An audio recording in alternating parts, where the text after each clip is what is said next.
Now, if you have read the story of Alexander the Great, that's the reason I said that I believe the chart up here. He was one of the first people. He went in, heartless person, and he slaughtered the peoples. Everything was about trade. He come in and said, well, we're going to create a trading network. As we can tell you in Micah chapter 4, that every man will reside under their fig tree. When you create a trade mechanism, that means that you're not using the substance of your land. You trade what you got for somebody somewhere else, and you trade something for somebody else, and you have a trade part. But what this does, it becomes a magnet for deceitful-minded peoples. And when they come in, they come in not as a trade partner, as an adversary. Using works of deceitful, his part is to make him more strong, while at the same time it makes you weak. This is why God, even as the war we see right here in Afghanistan, it came by the way of knocking down Twin Tower Trade Center buildings. And if you connect the dots, you go back to Alexander the Great, and it said he was building trade routes. How come both of them got trade in the vocabulary of what they did? The Trade Center got trade, and Alexander the Great trad. Is this the same? They both have the same origin of vocabulary. They both speak concerning the same exact matter. That means the part that was established by Alexander the Great acted itself out over here in the United States of America, and they created a trade center where everybody would be able to buy and sell their goods.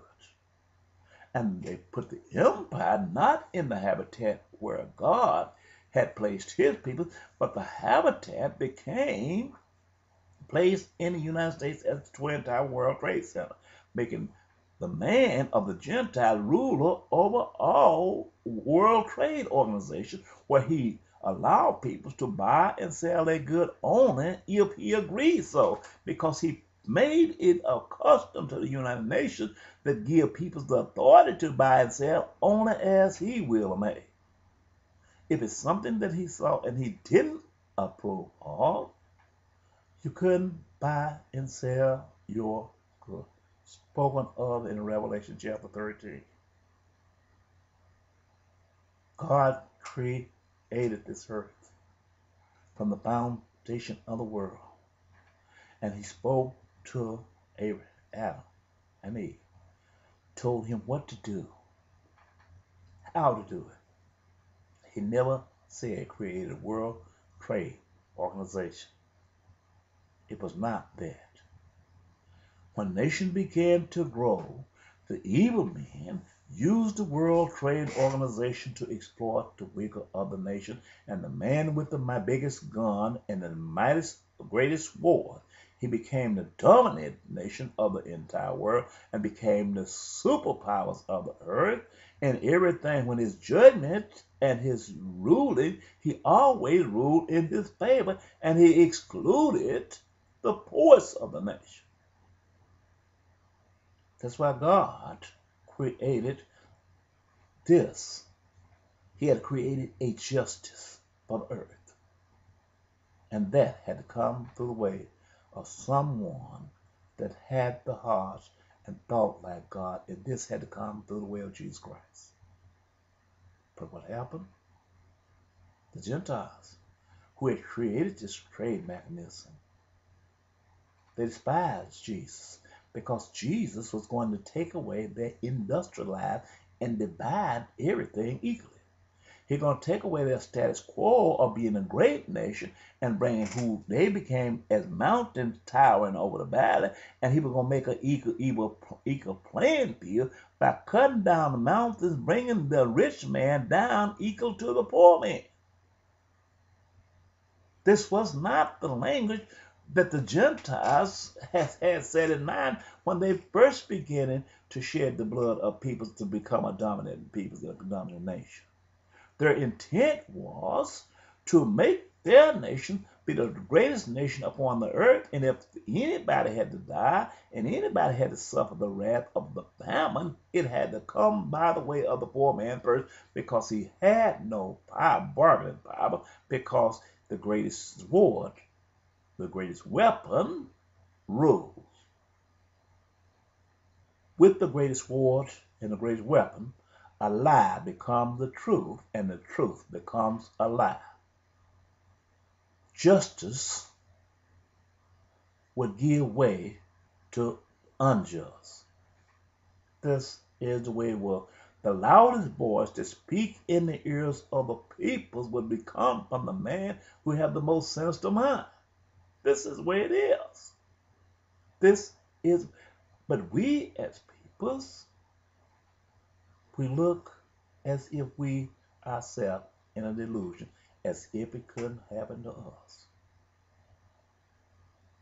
Somebody's prayer, somebody's cry freed me and my parents when we came to the United States, bound and chained, taken away from our land from Africa. Something freed us. Somebody cried out to God. Are we not greater than the hands that freed us, the voice that cried out for us?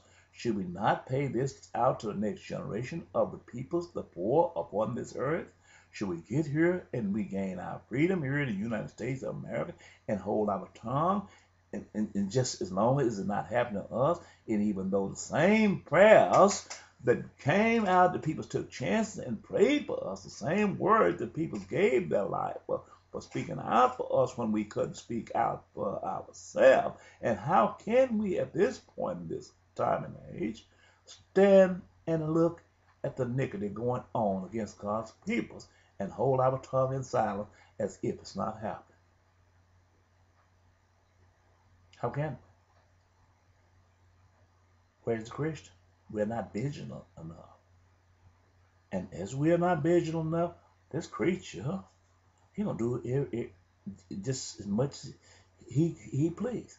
As I said in the last recording a day ago, I said, when my mother went out to get the mules to bring wood up that belongs to the farm plantation owner where we live, she let us know that it doesn't matter whose mule it is or how many it is. If you can get the bits in the mouth, you can control the mule. This is the way it is. And this is the way it is. We hear certain sayings when we hear people running for office and great office, even the presidents of the United States of America, or wherever they might be. They can say anything, make all kind of promises before they get there, but when the law of the land is applied, these become the bits that he begot his mouth. And when they put these bits into his mouth, it doesn't matter what they said or what they did, they have to obey the command of the man who holds the bits that's placed in his mouth. This is what it has to be. This is the reason God spoke to his peoples. The law of Moses became the bits for God's peoples. They must understand judgment. They must understand justice. When they be placed in their mouth, they were to guide them. Jesus, God was to guide them. So they took the bits out of their mouth that God placed in his mouth, the commandments of Moses, and they threw them aside, but they took a bit of Bible and placed it in their mouth, which is called democracy. And what they do, I just got to read to you in Nehemiah. Yeah? They help destroy their own peoples. The prophets hold their tongue. The ministers there preaches lies and deceive the peoples and God peoples through error